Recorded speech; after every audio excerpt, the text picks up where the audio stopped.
فأعوذ بالله من الشيطان الرجيم بسم الله الرحمن الرحيم ونزلنا عليك الكتاب تبيانا لكل شيء وهدى ورحمة وبشرى للمسلمين صدق الله العظيم. We begin with Allah's blessed name. We praise Him and we glorify Him as He ought to be praised and glorified. And we pray for peace and for blessings on all His noble messengers, and in particular on the last of them all, the blessed Prophet Muhammad sallallahu ta'ala alayhi wa sallam. Brother Chairman, the Shaykhul Islam of Trinidad and Tobago, Maulana Siddiq Ahmad Nasir, the distinguished scholar of Islam and the Imam of the Imam Memorial Masjid, Sheikh Saeed Ahmad. Brothers and sisters, Assalamu alaikum wa rahmatullah. Suratul Nahl of the Quran, Surah number 16, and Allah subhanahu wa ta'ala, the one God, the God of Abraham alayhi salam, He declares, and we sent down the book, that is the Quran, sent it down on thee, O Muhammad sallallahu ta'ala alayhi wa sallam. Sent down this Quran that it might explain all things. And therefore that it might explain the strange world in which we live today.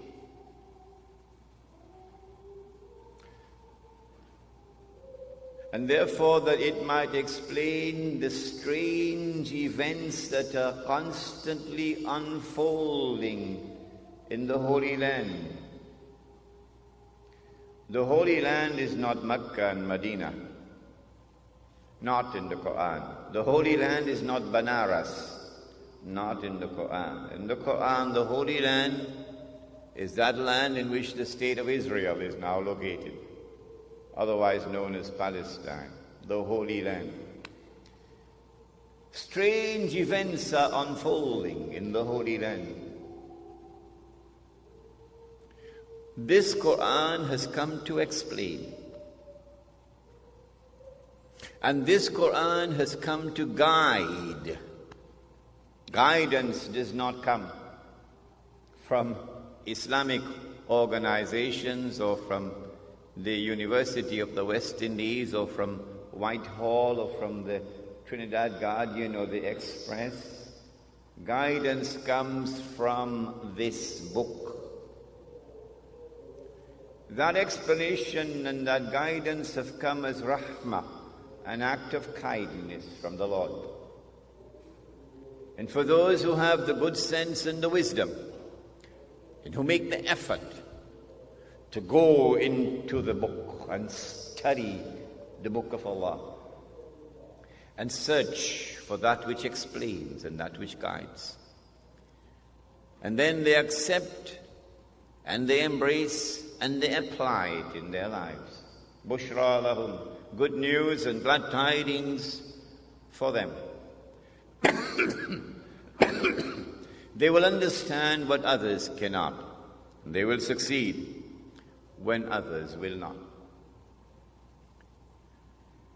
The blessed Prophet sallallahu ta'ala alayhi wa sallam declared, every prophet warned his people about the Antichrist, about Dajjal, the false Messiah. And the prophet Noah warned his people. But I say to you something that none have said before me. The Antichrist sees with one eye, his left eye, He's blind in the right eye. It looks like a bulging grape. But your Lord is not one-eyed.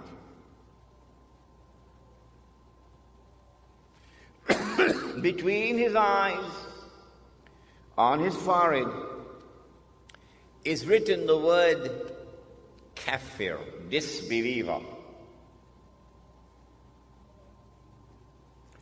And every mu'min will be able to read it. A mu'min is the one who has accepted the religion, the true religion, but has not only accepted it with the lips, but the truth has entered into the heart. The one who has faith is a mu'min.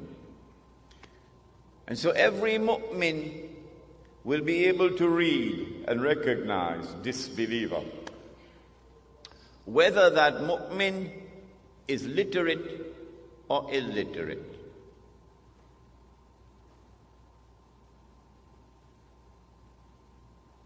Well, then why is it that the one who is a disbeliever cannot read? How come? The one who has faith can read. The one who has no faith cannot read. So maybe we should send him to the eye specialist to have his eyes examined. Why can't you read? But the report comes back from the eye specialist, perfect vision, no glaucoma, no cataract. His eyes are perfect. Well, then why can't he read? Even though his eyes are perfect. And why is it that the one who has faith can read and recognize kafir, disbeliever? Maybe that the one who has faith is not reading with these eyes. Do we have any other eyes beside these eyes? Do we have any other ears beside these ears? Do we have any other means of acquiring knowledge other than through sense perception and rationality, through observation? The modern godless world says no. The Quran says yes. The Quran says that the heart can see. The Quran says that the heart can hear. When faith enters into the heart, then Allah puts nur in the heart, light.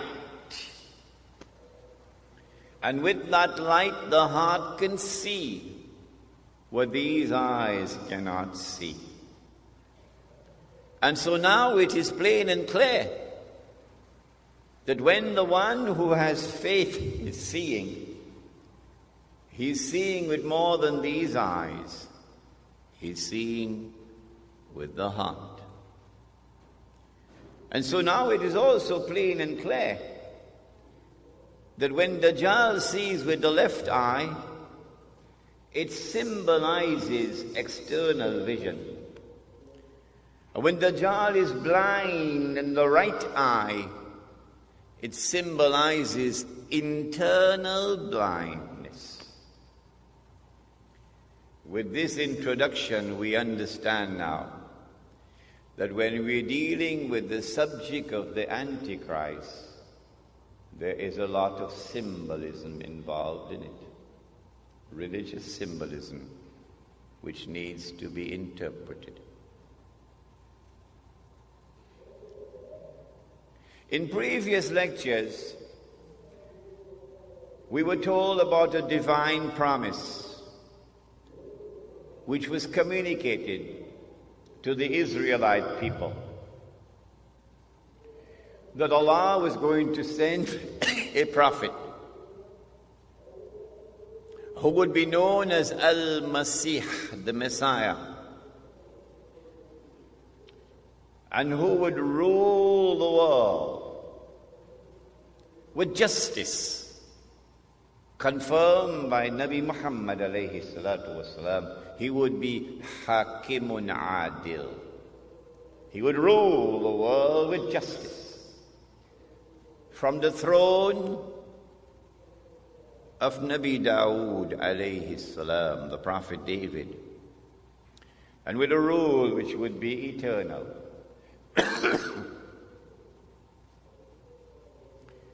But when that promise was communicated, the Israelites were out there in Babylon, and the Holy Land was occupied. The Israelite people understood that if the Messiah was to fulfill this divine promise, there were certain logical implications which followed. Number one, that he would have to liberate the Holy Land. Number two, that he would have to bring the believers back to the Holy Land to reclaim it as their own. Number three, that he would have to restore the holy state of Israel, founded by David and Solomon, Allah's blessings be upon them. And number four, that this holy state of Israel would have to become once again the ruling state in the world. And then the Messiah could rule the world from the throne of David alayhi salam, with a rule which would be eternal.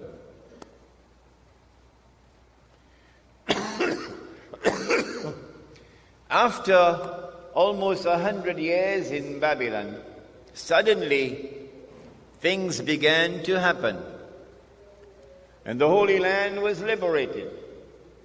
The Persian Empire defeated Babylon, and the Israelite people were allowed to return to the Holy Land to reclaim it as their own and to restore the holy state of Israel. And the temple, or the masjid, built by Solomon alayhi salam, was rebuilt. And so the Israelite people are now excited. The excitement has reached fever pitch. The Messiah must be around the corner. The golden age is coming back. We're going to rule the world one more time. And sure enough, the Messiah came. But when the Messiah arrived, the son of Mary, while some of them accepted him, the establishment, the rabbis, the priests, rejected him. Why did they reject the Messiah? Answer: because Allah tested them. And because they were seeing with only one eye, they failed the test. They said, وَنَعُوذُ بِاللَّهِ مِنْ هَذَا, they said that his mother had committed that enormous sin. And they said that this baby was a bastard.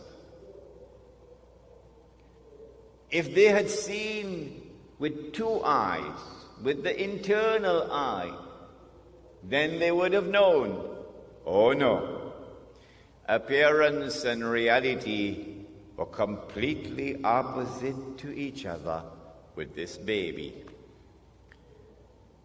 That she was still a virgin, and she gave birth to the baby.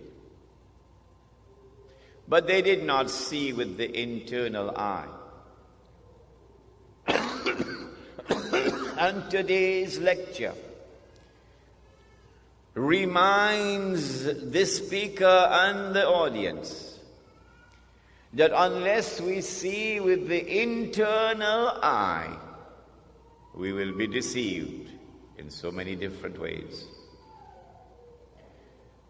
And then when they saw him die on the cross before their very eyes, he could not have been the Messiah. Why? He's dead. He's dead.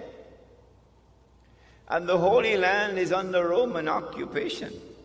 He's dead.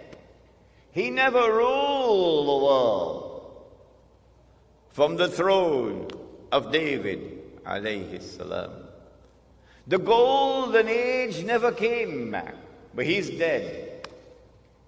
And so it is now confirmed beyond the shadow of a doubt. He could not have been the Messiah. What they did not know, and no one knew, for 600 years no one knew it, until the Quran came down, was that no, they did not kill him. No, they did not crucify him. But rather appearance and reality were completely opposite to each other. And Allah raised him. And one day he's coming back. And when he comes back, regardless of resolutions of the Security Council of the United Nations, when he comes back, he is going to rule the world. He will rule the world with justice. And he will rule the world from the holy state of Israel, built on the foundations of the religion of Abraham, alayhi salam. And that is Islam. And his rule will be eternal. But they did not know that. And so they're waiting for the Messiah to come. Prophet Muhammad, Allah's blessings be upon him, then informed that Allah had created a being, and Allah had committed to that being the mission of impersonating the Messiah, pretending that he is the Messiah. So he is the great pretender. And that he is known as Dajjal, Al-Masih al-Dajjal, Dajjal, the false Messiah, or the Antichrist. Dajjal means one who deceives. And so the Antichrist has a PhD in deception. In everything connected with the Antichrist, appearance and reality are opposite to each other. If the Antichrist is to successfully impersonate the true Messiah, it follows that he also must attempt to rule the world from Jerusalem with what would appear to be eternal rule. Only then can he declare, I am the Messiah. If he is to do that and convince the Jews that he is indeed the Messiah, then it follows logically, number one, he would have to liberate the Holy Land for the Jews. Number two, he would have to bring them back to the Holy Land to reclaim it as their own. Number 3, he would have to restore a state of Israel in the Holy Land and get them to believe that this is the holy Israel of David and of Solomon, alayhim as-salam. Of course it would not be. It would be an impostor. Then they would be convinced. And finally, he would have to cause that state of Israel to become the ruling state in the world. Only then would he be able to rule the world from Jerusalem. Then he can get up and say, I am the Messiah. And they would believe that he is indeed the Messiah. And then he could rub his hands and he can say, mission accomplished. I give him a 6 for a 9. The Prophet Muhammad alayhi salatu wasalam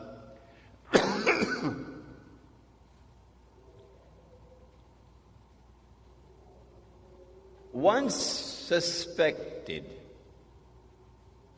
that a Jewish boy in Medina was the Antichrist. The boy's name was Ibn Sayyad.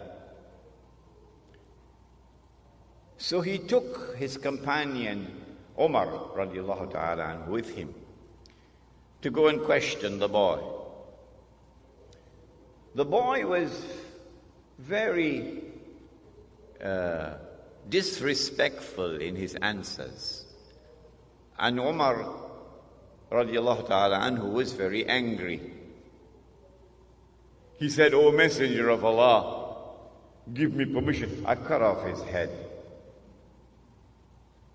The Prophet said, no, Umar, no. If he is the Antichrist, you cannot kill him. And if he is not, then it would be sinful to kill him. May I repeat that so it sinks in? If he is the Antichrist, you cannot kill him. And if he is not the Antichrist, it would be sinful to kill him. Implying that the possibility exists that he can be the Antichrist or Dajjal. But that possibility could only exist if the Antichrist has been released into the world. And so implicit in this event is a message which is being communicated to the world, that the release of Dajjal, the release of the Antichrist into the world took place in the lifetime of Prophet Muhammad alayhi salatu wasalam. If he is released into the world, then where is he? We now come to another intriguing event. It is located in the Sunan in the Sahih of Imam Muslim. A companion of the Prophet alayhi salatu wasalam, he was Christian, he became Muslim. His name is Tamim Dari. He came to the Prophet alayhi salatu wasalam and narrated an event which occurred. The Prophet listened, and then he said to the people, sit down, I have something to say to you. Tamim Dari came to me and told me something about the Antichrist, which confirms what I have been saying to you. And now we get the story from the blessed lips of the Messenger of Allah. What is the story? Tamim ad-Dari and some 30 or 40 of his companions went on board a ship. And then the storms came and blew the ship for a whole month before they arrived at an island. And when they got on shore, they got off the ship and they went on shore, they were confronted by a very hairy creature. Plenty hair. So much hair, you could hardly tell which side is head and which side is tail.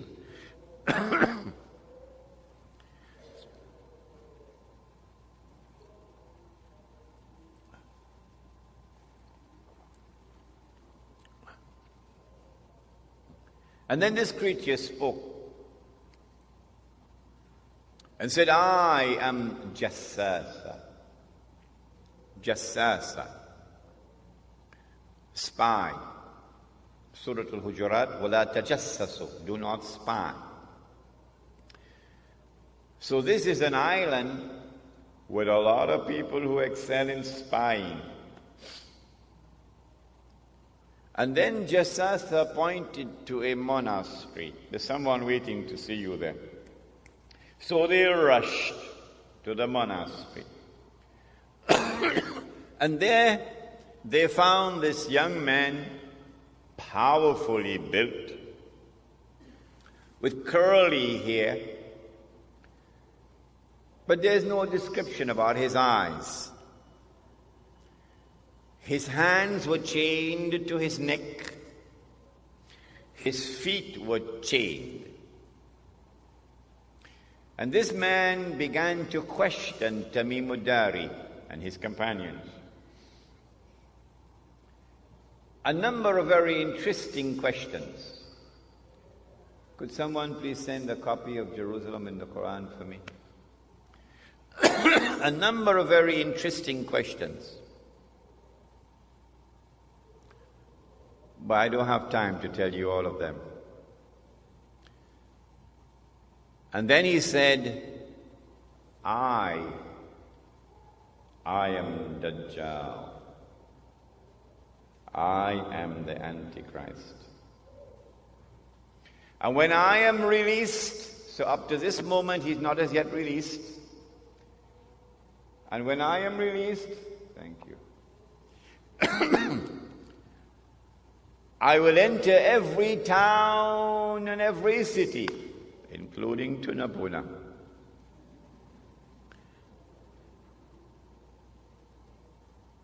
But I will not be allowed to enter into Mecca and Medina because the angels will bar me. And so now we know, up to this moment in time, the Antichrist is not as yet released. But he is on an island, which is about 1 month's journey away from the Arab world by sea. An island which has excellence in spying. And so now we know that when the message came from the Messenger of Allah that Dajjal has been released, we know that it is in this island that he is going to be released. And it is from this island that he will launch his mission to impersonate the Messiah and to eventually rule the world from Jerusalem. Question: which island is it? Before we attempt to answer the question, Let us turn to another hadith, another statement of the Prophet ﷺ, which is of crucial importance. It is also in Sahih Muslim. He said that when the Antichrist is released, he will live on earth for 40 days. 40 days. Yawmun kasana. One day like a year. Yawmun kashahr.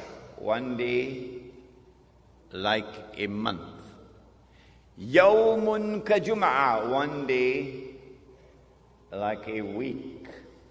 Wasairu ayyamihi ka ayyamikum. And all his days, implying all the rest of his days, would be like your days.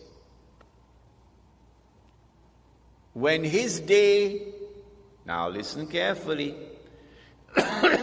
when his day is like our day, he would be in our dimension of time. And when he is in our dimension of time, then we can see him. At that time, of course, he would be, said the Prophet ﷺ, a Jew, a young man, powerfully built, with curly hair. Where would he be at that time? Of course, he would be in Jerusalem, ruling the world from Jerusalem, the way the world is now ruled from Washington. But where would he be when he's released on earth? In a day which would be like a year. And where would he be on earth? In a day which is like a month. And where would he be on earth in a day which is like a week? Do we have answers for that? Praise be to Allah, who allowed this servant Imran to study international relations, international politics, international economics.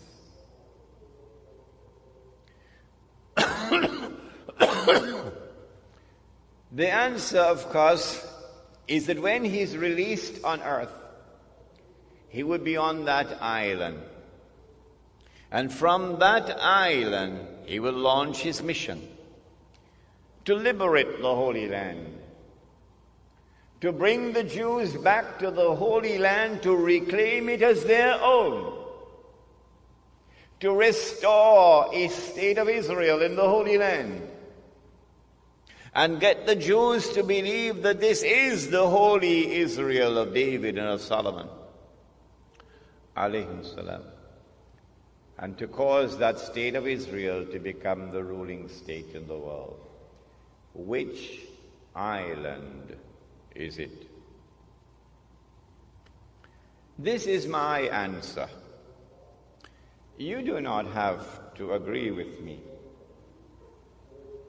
You are free to differ with me.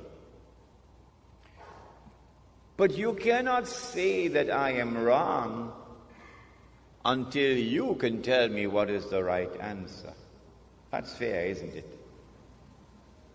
That's fair, isn't it? Come on, answer me. You cannot say that I am wrong until you can tell me what is right.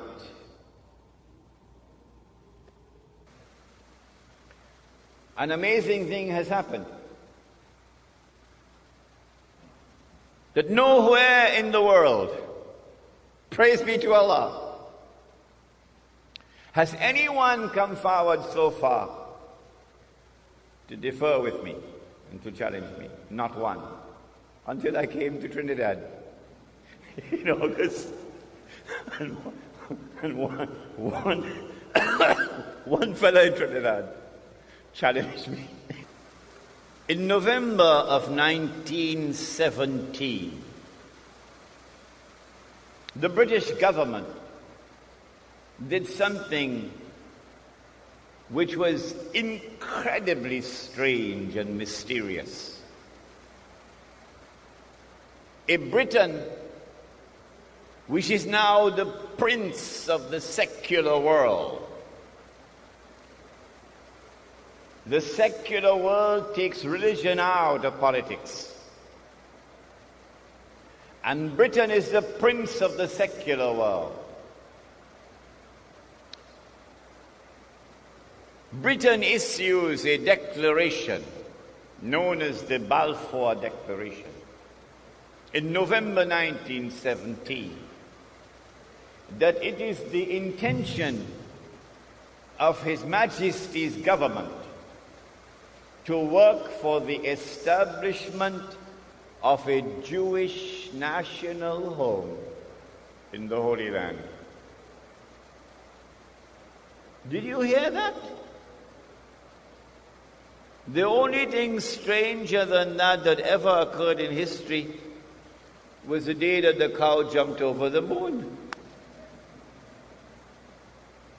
Why would a secular state, which leads the world of secular states, declare its intention to work for the establishment of a Jewish national home, meaning a Jewish state, in the Holy Land?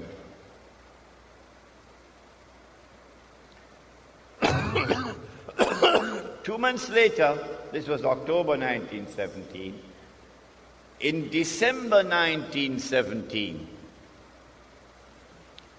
it is a British army led by General Allenby, which defeats the Ottoman Islamic army and liberates the Holy Land. And when Allenby entered into Jerusalem, the British general declared, "Today, the Crusades are over." Oh, but the Crusades were supposed to have been Christian wars, and you are now a secular state. You're not a Christian state, you're a secular state. How come a secular Britain is continuing a crusade started by the Pope 1,000 years before? That's strange. That is incredibly strange.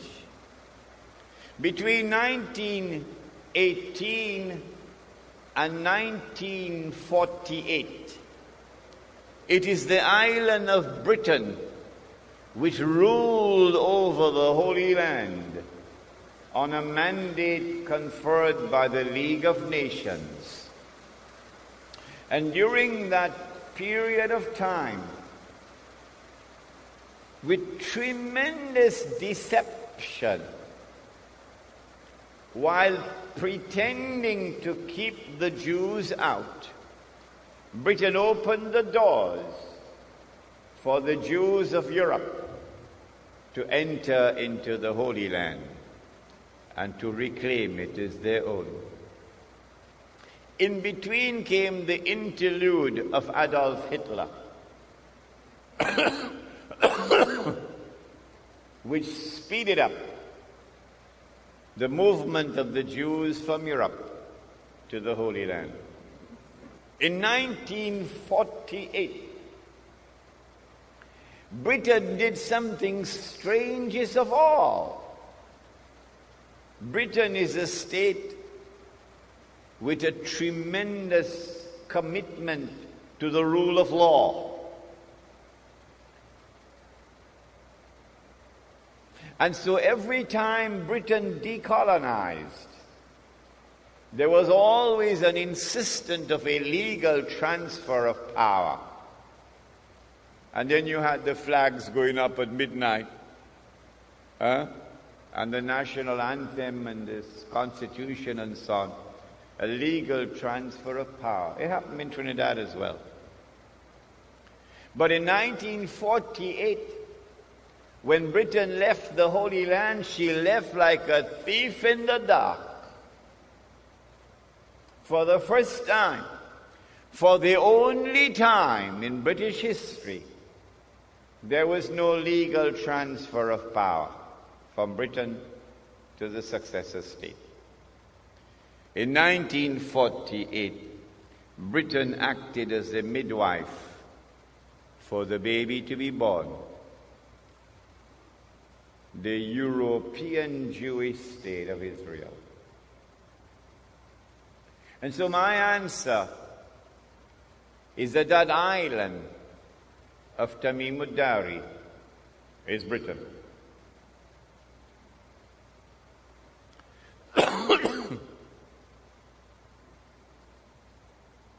The Prophet said, sallallahu ta'ala alayhi wa sallam, about Dajjal,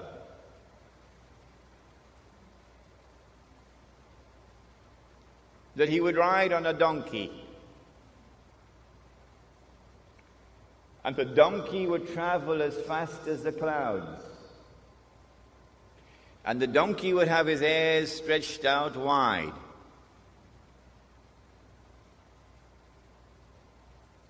My opinion, which I hope you will share with me, is that that donkey is already here in the world.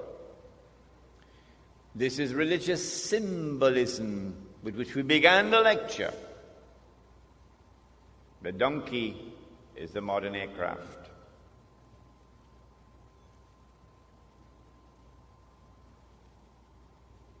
And since the Antichrist brings with him the modern aircraft, the Antichrist commands the skies. You cannot compete with him or rival him in power in the skies above. He said that the Antichrist will step into the ocean and the water would reach him up to his knee. Again, I want to suggest to you that we are dealing with religious symbolism here. It is not to be understood literally as a donkey. It is not to be understood literally as a man who is a few miles tall. Rather, it is the technology which allows you to go down to the bottom of the ocean and pick up pieces of an aircraft which crashed and reassemble the aircraft 95%. That technology is in the world today. The Antichrist would be jumping about between the heavens and the earth. Jumping about, said the Prophet, alayhi salatu wasalam. Again, I want to suggest to you that this is not to be interpreted literally, that we are dealing with religious symbolism. It refers to our modern exploration of the heavens above. The satellites that go around the earth and the shuttle aircrafts that go up and down. In fact, in all of these we see pointers towards a scientific and technological revolution which would sweep the world. And the mastermind behind that scientific and technological revolution is the Antichrist. He said that the earth would yield its treasures to Dajjal. Now, go back home and study British history. as I am doing now. And you would see that the scientific and technological revolution was led by the island of Britain at every significant step of the way.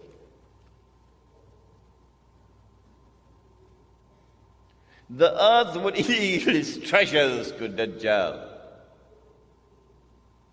Last year, my wife and I visited the city of Kimberley in South Africa. Kimberley is famous for its diamonds, the Kimberley diamonds. Somewhere around the middle of the 19th century, a little African child was playing and discovered a stone that was sparkling. The child took the stone back to his father. The father took the stone to the European Commissioner. The European Commissioner sent the stone to Johannesburg. And when they examined the stone, they found that it was one of the biggest diamonds that had ever been discovered. And that was the trigger that now led to the exploration for diamond and gold in southern Africa. But it was British technology at work to discover the diamond veins deep down in the earth. Without that British technology, you could not have done it.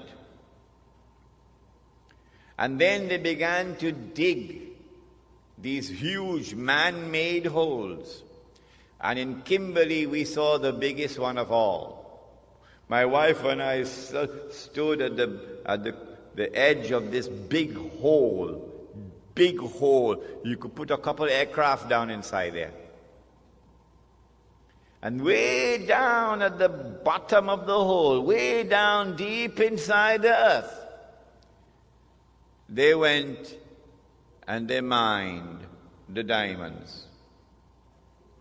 Out of that Kimberley diamond mine, they extracted, a wheelbarrow? Well, there were 5 wheelbarrows at the side of the mine there, and they were filled with plastic nuggets. And this was meant to show us how many diamonds were mined at Kimberley before the mine was closed down in 1914. All of that effort of digging this big hole in order to get 5 wheelbarrows filled of diamonds.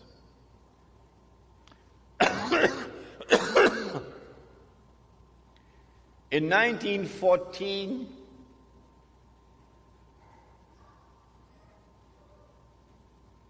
the stage was set. The Zionist movement had taken control of the diamond mines of South Africa and used a man named Cecil John Rhodes as a front man. The Rothschild Bank of Europe, a Jewish bank, financed him.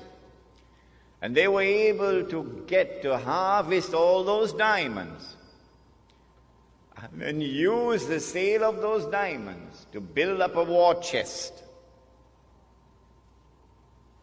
So by 1914, they could close it down. I want you to recognize that Britain was the leader of the world in the technology which led to all of this. The Prophet said, sallallahu ta'ala alayhi wa sallam, the Dajjal, the age of Dajjal or the Antichrist would also be the age of riba. Riba, one form of riba, is borrowing and lending money on interest. But another form of riba is a transaction based on deception, which yields a profit or a gain to which one is not justly entitled. In other words, what the Americans call a rip-off. Today, the whole world, the economy around the world, is in the grip of riba or usury. But notice that the modern riba economy originated from Britain. It is the Bank of England, which was established at the end of the 17th century. The Bank of England, which began the effort, which spearheaded the effort for the establishment of today's modern riba economy. Not only through lending and borrowing and interest, Britain became the money lender of the world. But more than that, to substitute real money with paper money. It is Britain whose Bank of England at the end of the 17th century who began to issue the first paper currency. And once you begin to issue paper currency, your capacity for establishing a riba economy is now tremendously enhanced. But we have a lecture on this subject coming up, Islam and the International Monetary System. The Prophet said, sallallahu ta'ala alayhi wasallam, that the last people to come out to Dajjal or the Antichrist will be women. The last people to come out to Dajjal or the Antichrist will be women. And a man would have to return to his home and tie down his wife and sister and daughter to protect and preserve them from Dajjal, the Antichrist. Indicating that when Dajjal's mission is close to its climax, something strange is going to sweep the world of women. That they are going to be deceived, utterly deceived. That what would appear to them to be the road to progress, which they will eagerly grasp and embrace, what would appear to them to be a revolution in the world of women, the likes of which mankind never witnessed before, would in fact be Dajjal's deception. I believe you will share with me the view that the prophecy of the blessed Prophet Muhammad alayhi salatu wasalam is today being unfolded in the modern feminist revolution and its so-called struggle for women's liberation. That also is a topic which is coming up in our series of lectures. But do you know that Britain, the island of Britain, initiated and led the feminist revolution? I present all of this information to you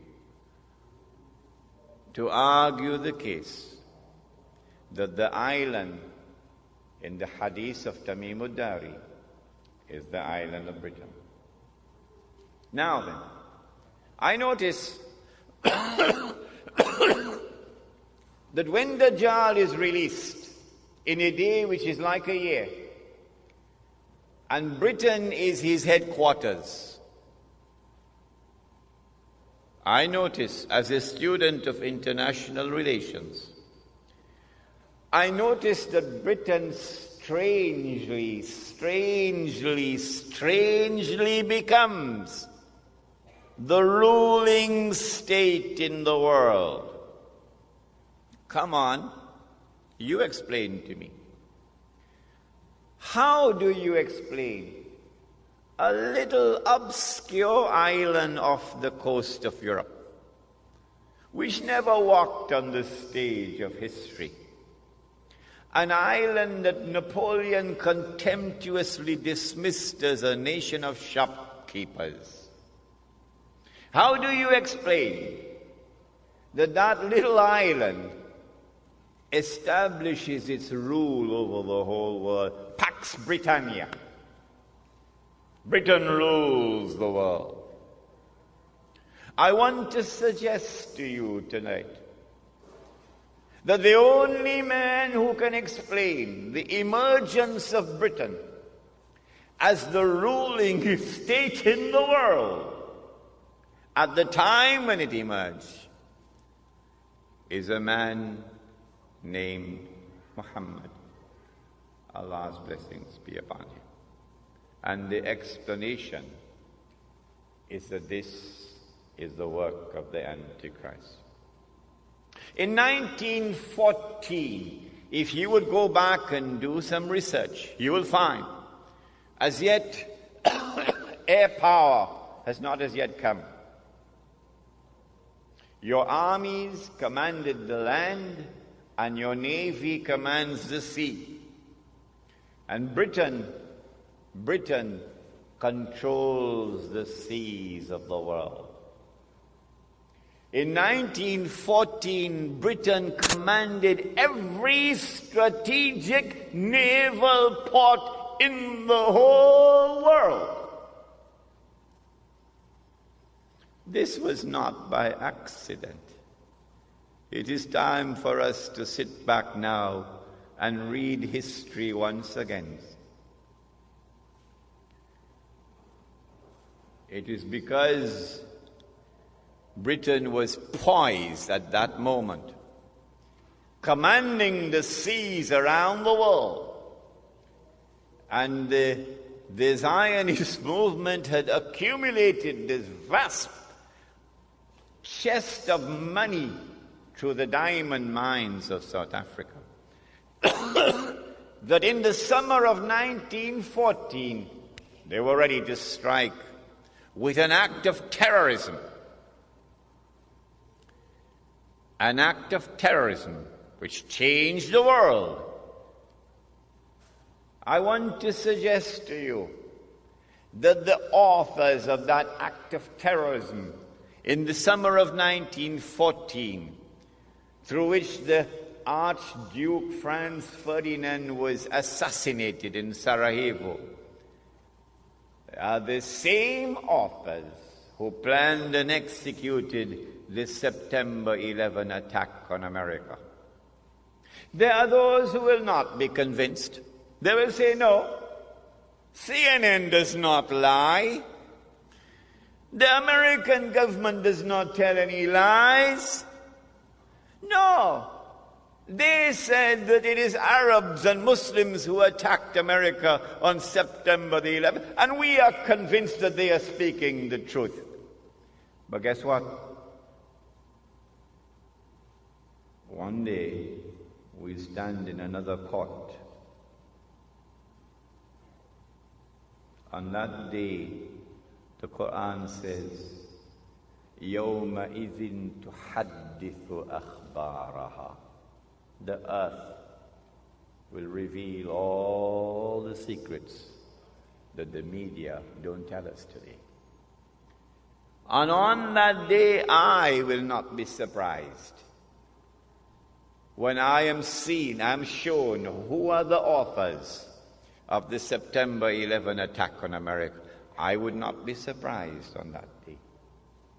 But on that day, those who insist that Washington is speaking the truth, oh, what an awful event it will be for them. See, you know that? I mean, these people are going to give me a 6 for a 9. I was so utterly and totally and completely deceived, and I swallowed their lies. And as a consequence, I blamed an innocent people. and today I have to answer for it. In the summer of 1914, there were 6 major powers in Europe: Britain, France, Russia, Germany, Austria-Hungary. That's 5. That's 5. Number 6? Number 6? Who remembers number 6? Number 6 was the Ottoman Islamic Empire. I mean, we forget about it. 6 major powers in Europe. And the Holy Land was under the control of the Ottoman Islamic Empire.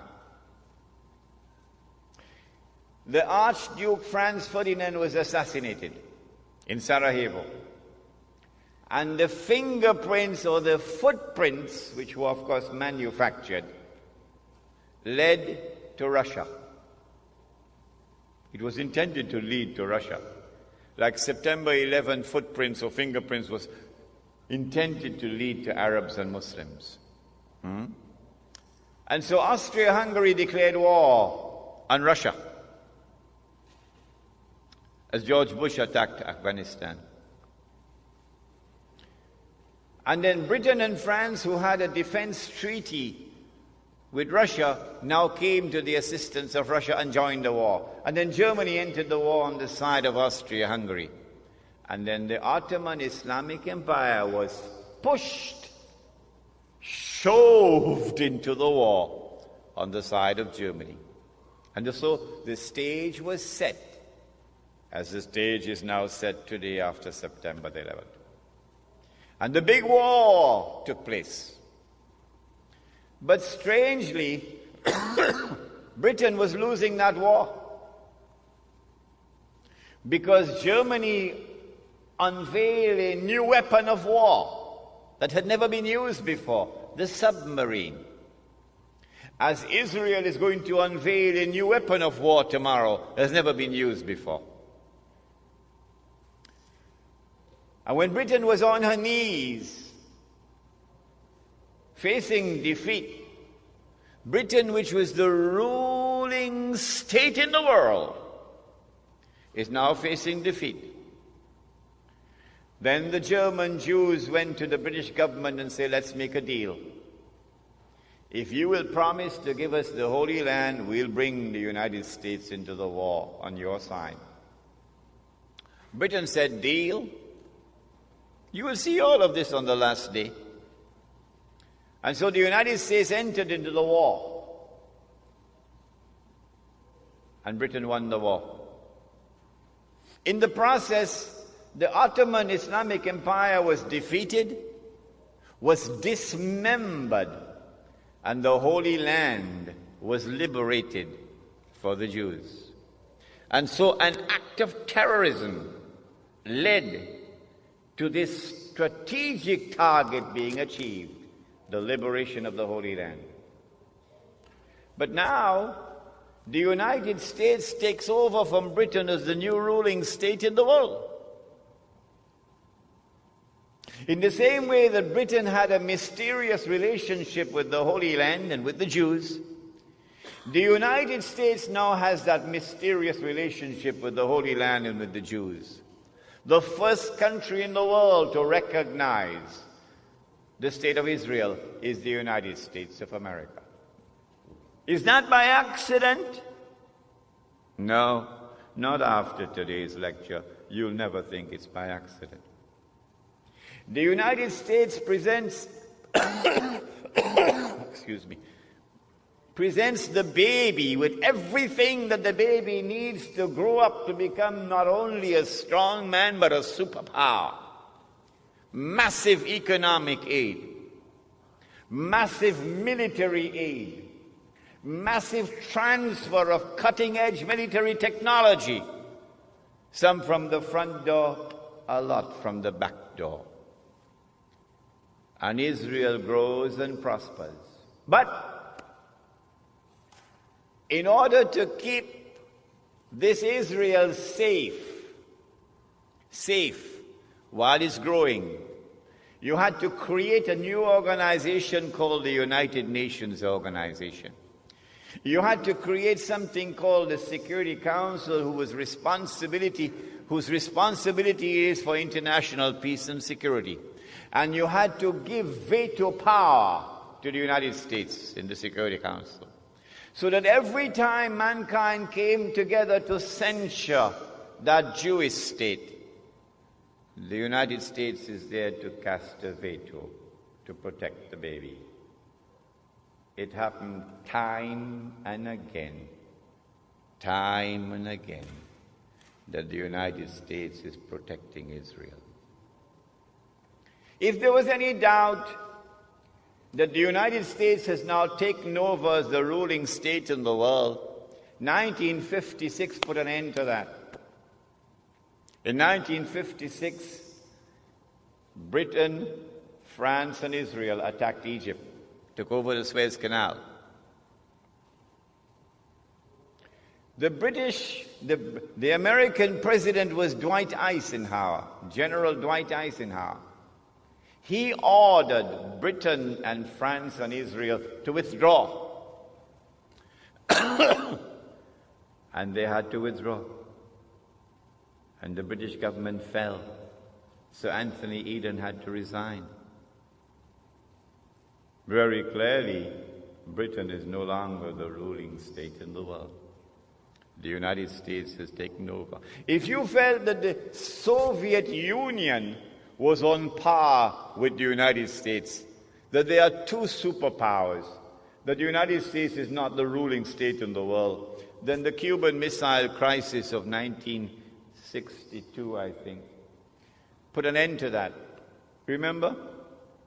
Sparrow sang the Calypso. I said, turn them ships in the opposite direction. You were born at that time? Huh? Kennedy is the man for them. The Cuban Missile Crisis. And the Soviet Union had to back down when the United States imposed unilaterally a quarantine around the island of Cuba. And so the United States is the new ruling state in the world. And the United States has a mysterious relationship with the state of Israel. Can anyone explain that?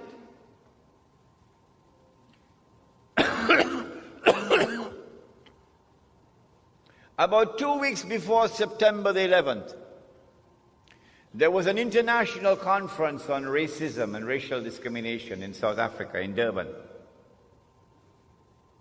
The whole world came together, combined, to pass a resolution censuring Israel in that World Conference in Durban.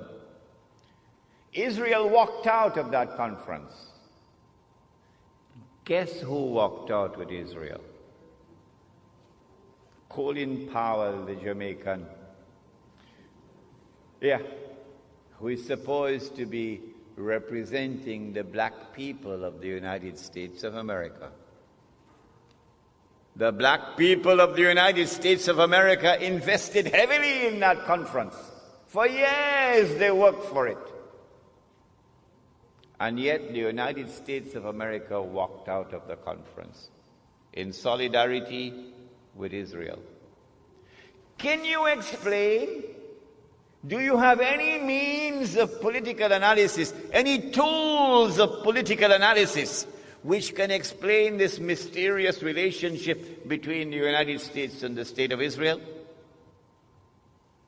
No, you cannot. No one can do it.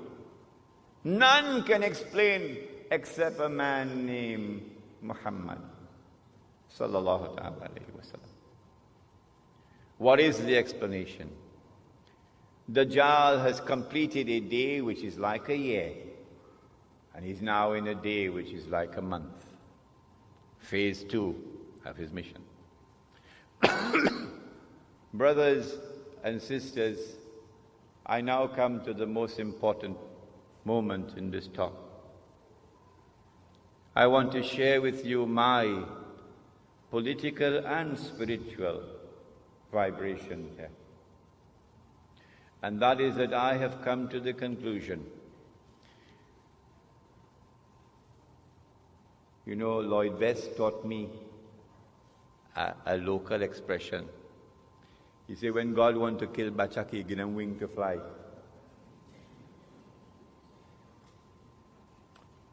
And there is a similar statement like that in the Quran, that Allah gives them staircases of silver and roofs of silver. They fly high until He brings them down. The United States is flying high now because it's about to crash. Yes. We are located at that moment in time when a day which is like a month is about to end, and the day which is like a week is about to commence.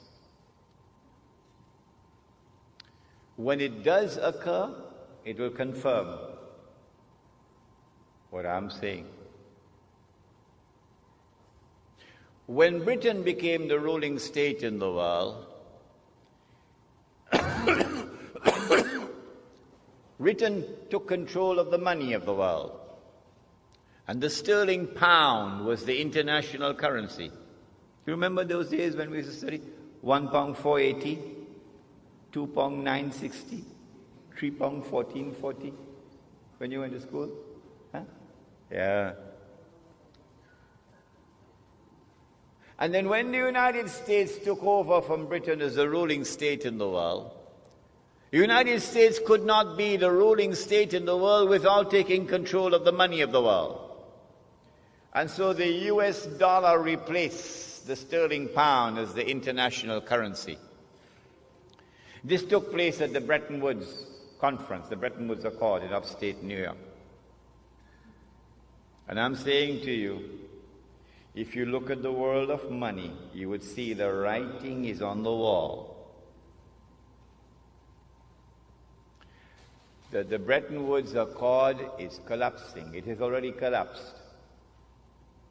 And a new international monetary system is around the corner, in which the US dollar will disappear. And when the US dollar crashes, the American economy will crash with it. Flying high, the Dow Jones flying high. I want to suggest to you that the September 11 attack on America bears an uncanny similarity to the terrorist attack of September of the summer of 1914. And that the events which are now unfolding in the world, the attack on Afghanistan, the attack on Iraq, the new American imperium that is taking over the world, are all meant to serve one mission: to pave the way for the state of Israel to wage a big war. And as a consequence of that big war that Israel is going to wage, the territory of the state of Israel is going to dramatically expand to encompass the biblical frontiers of Israel, of the Holy Land. Bible says, from the river of Egypt to the river Euphrates. That's not true. The Quran proves that that is false. The Holy Land does not exist from the river of Egypt to the river Euphrates. That is false. But it's there in the Bible. They put it in. And so Israel has to wage a big war which will dramatically expand the territory of the state so that Israel will control the Suez Canal tomorrow. And Israel will control the oil of the Gulf tomorrow. And there will be a concomitant attack on the US dollar. And the US dollar collapses, and when it collapses, it will bring down the whole world of paper money with it. This is our lecture on Islam and the international monetary system. When Israel wages that big war, I expect that Israel will unleash weapons of warfare we've never seen before. And at the end of it, Israel will take over from the United States as the new ruling state in the world. But Israel cannot wage that war while still there are any significant obstacles in the way.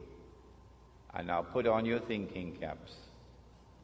Which is the most significant obstacle which still stands in the way of Israel waging her big war? Is it a man named Osama bin Laden and his men hiding in caves in Afghanistan? Is it that blue-eyed stooge of the Yankee, a man named Saddam Hussein? Are they significant obstacles in the path of Israel? Is it Taliban in Afghanistan? Wake up. None of these are significant obstacles in the path of Israel. Israel has one major obstacle in its way that must be removed before Israel can wage that big war. And it is Pakistan's nuclear weapons capacity.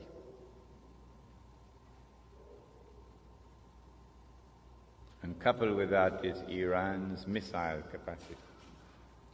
And so all the hullabaloo we're going through now, all the maneuverings on the chessboard of the world, are all intended to culminate with the destruction of Pakistan's nuclear capacity. That is around the corner. That's about to take place. Pervez Musharraf, of course, is playing a very significant role in it. I expect that Israel will be able to wage a big war probably within the next 5 to 10 years. But Allah knows best. When Israel wages that big war and replaces the United States as the ruling state in the world, the first ruling state was Britain. The second ruling state was the United States. The third and the last would be this imposter, the state of Israel.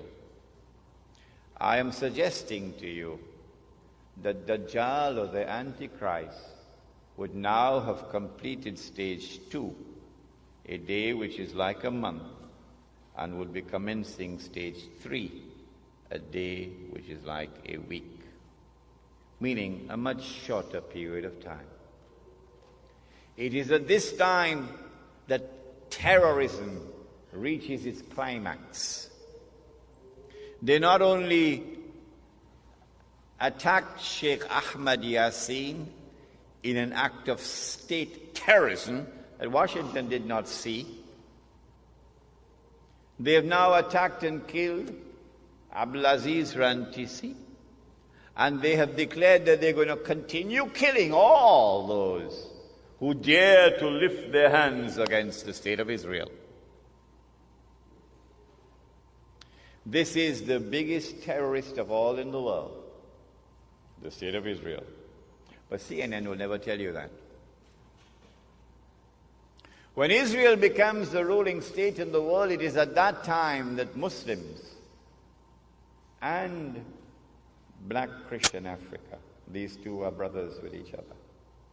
Black Christian Africa, Black Christian Africa opened their arms to Muslims when we were being persecuted, when war on Islam was being waged in the lifetime of Nabi Muhammad alayhi salatu wasalam.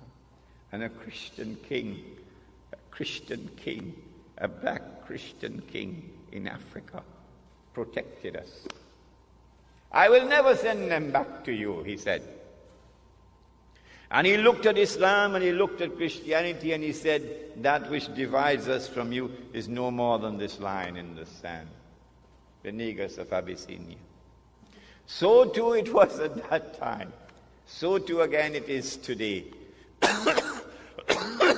The major attacks that Israel will launch will be on Muslims and black Christian Africans.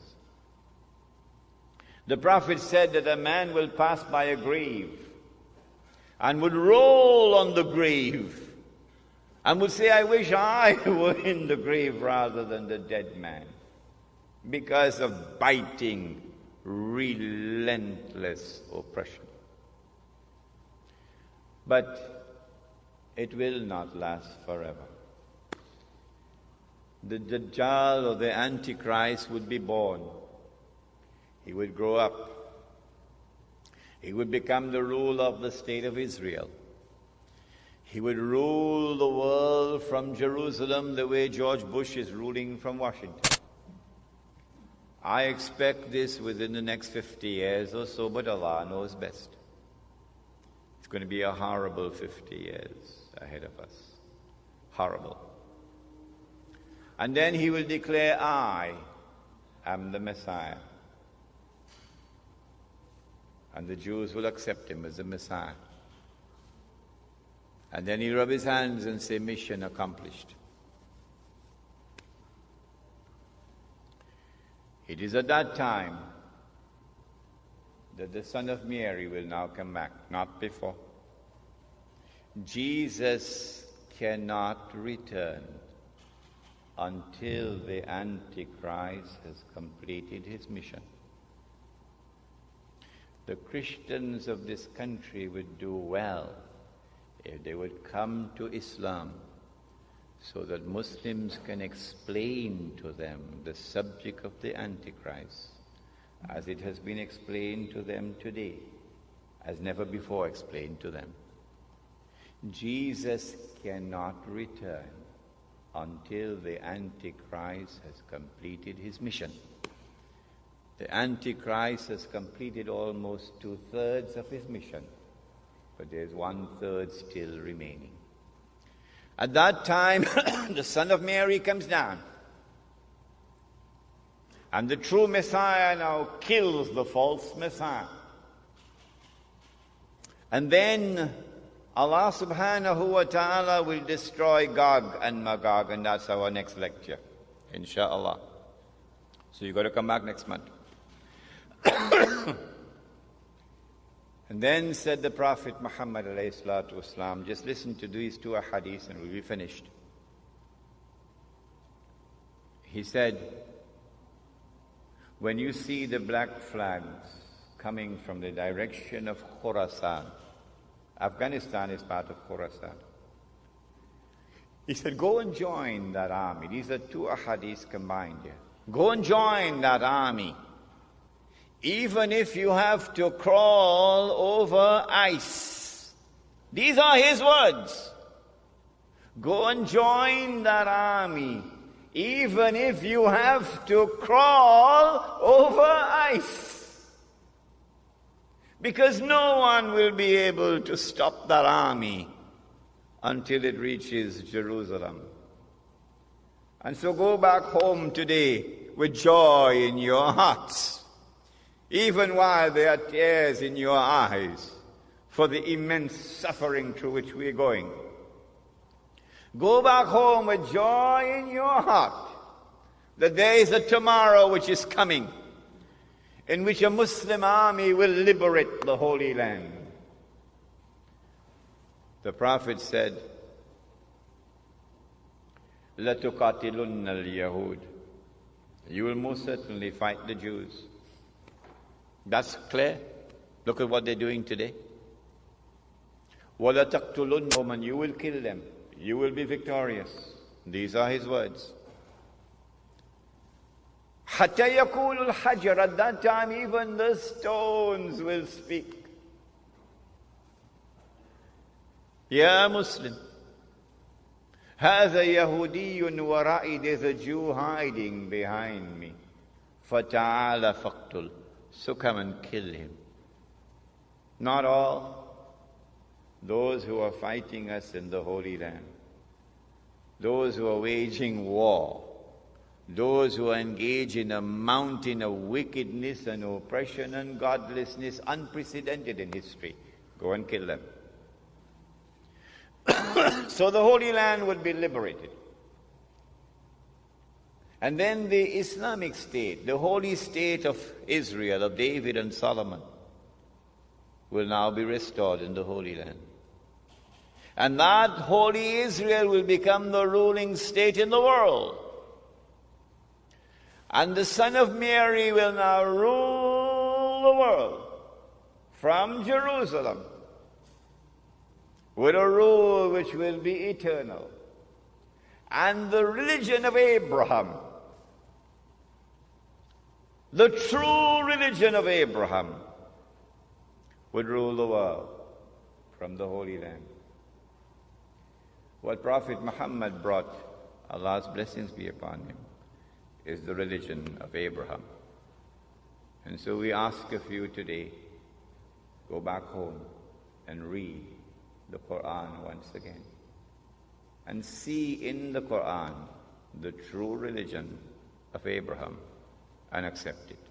ربنا تقبل منا إنك أنت السميع العليم وتب علينا يا مولانا إنك أنت التواب الرحيم برحمتك يا أرحم الراحمين آمين.